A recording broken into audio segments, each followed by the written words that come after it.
we live in a world now where every year you lose about 5% of the new car companies. In the mid-teens, there were 350 car companies in the United States. Every year since then, 2 or 3 of them dropped out. I mean, just in my lifetime, you've lost Oldsmobile, you lost Pontiac, you lost Saturn. There's a whole bunch. I think Mercury is gone. There's a whole bunch that have just sort of disappeared. So here comes a brand new car company. So that's impressive. It's a tough business to get into. And the fact that Tesla is making a go of it, and quite successfully, I think is impressive. It should be applauded. You know, we're becoming like the British. We like noble failures. I would listen to these radio talk shows, just tear the Tesla apart, and I go, here's a guy building an American car in America, using American labor, and paying them a union wage, doing the whole bit. Why are you not rooting for it to be successful? Crashed the car into the tree. I mean, were you just so drunk? Do you remember anything? I remember driving home, and I don't remember the accident itself, but I don't think I'll ever be able to forget waking up in the car.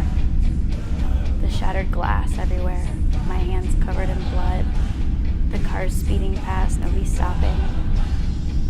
That feeling when I looked to my right and saw there was someone sitting in my passenger seat, but I didn't know who it was. Grabbing her hand, trying to wake her up, and getting no response. Those are things you don't forget. I was thinking, you know, as I heard your story, like, how do you begin? How in the world do you begin to pick up the pieces? Initially, I blocked out everything else except physically getting better. You know, I had over 400 stitches, my ear was reattached. I spent over a year in physical therapy, just trying to be able to walk again, to be able to move my arms, my necks. That was my focus. That's all I focused on. And when I had my mobility back, I didn't have anything to focus on anymore. It's when everything really started taking a turn for the worst.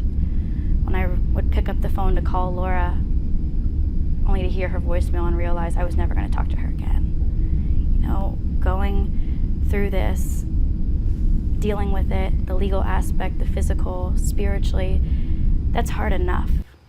To not have your best friend there to go through it with, to be able to call on, to know you're the reason you can't call her. That's an indescribable feeling.